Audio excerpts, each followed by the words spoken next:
We're back, and it's time for the First Coast Connect Book Club. I'm joined now by Stacey Goldring, Chapter EndNotes Book Club curator and facilitator, to discuss this month's book. Hey, Stacey, good morning. Good morning, Anne. How are you? I am good. So the book club, for those who don't know, is held at San Marco Books and More, and we always like to remind people you don't have to read the book. In this case, I have not read the book. No problem. But it sounds amazing. It is. You know, the title of the book this month is The Last Castle by Denise Kernan.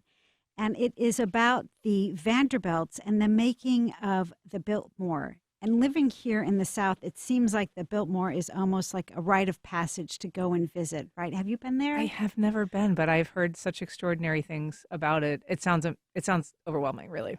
It really is. You have to go there more than once, which is a great excuse to go more than once to really take in the grandeur. And reading this book would be great preparation, because I feel like after reading it, I could hop in the car right now, leave the station, and go. I mean, it just gets you, it puts your fly on the wall. And this book, it's nonfiction, and it works on three levels. First of all, there's a great narrative.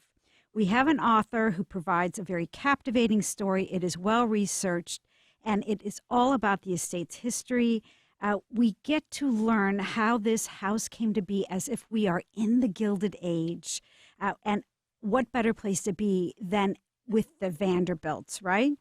If you've got those kind of connections, that's, I guess, the place to be, right? Right. And so I want to focus on Edith Stuyvesant Dresser Vanderbilt. She married George, and we really get to see how this mansion gets built through her lens. And she was sort of a young woman that kind of married, she came from wealth, but married into this extraordinarily wealthy family. Correct. So she she had the blue blood. She married in to great nouveau riche. The Vanderbilts were the nouveau riche of the Gilded Age.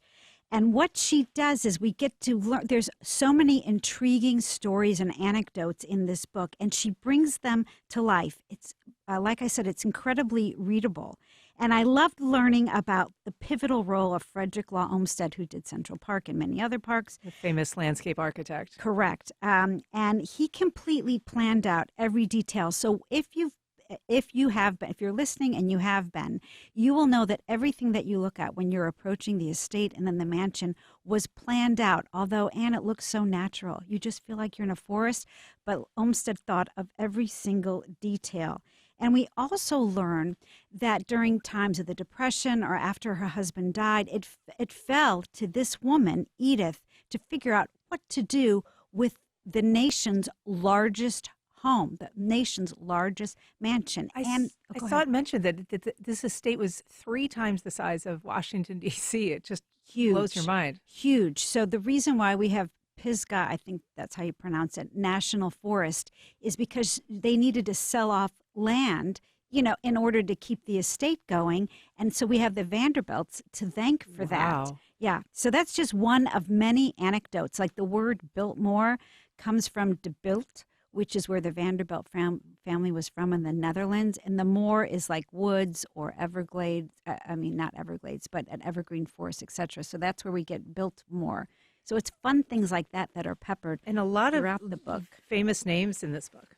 Yes. We have F. Scott Fitzgerald, his wife Zelda. We have Edith Wharton. Roosevelt stopped by. So we're, on John Singer Sargent. We're just running into all these amazing people from history and from, our American past that, when I heard that Edith Wharton was there and what she had to say about the place, I almost fell over laughing. So you have to wait and see. You have to read the book to find that out. But the book also has universal themes. This is a story about a family, right? Yeah. And every family has heartache.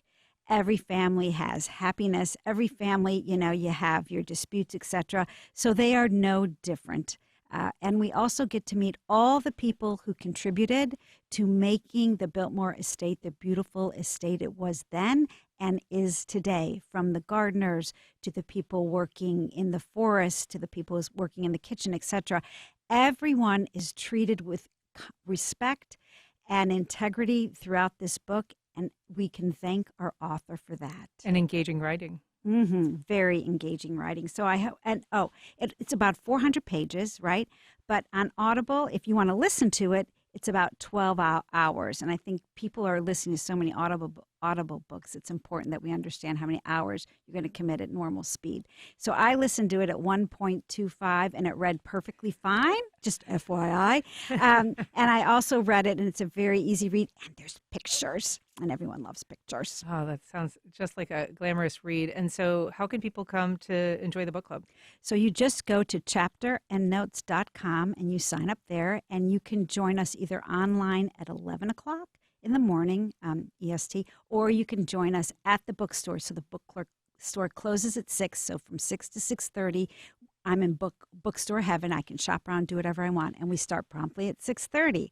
And if people aren't able to make it, there's an 11 a.m. virtual yes, book club. yes. Same day. Okay. So they go to chapterandnotes.com to register? Yes. Okay. Stacey Goldring, so nice to have you once again for the book club. Thank you.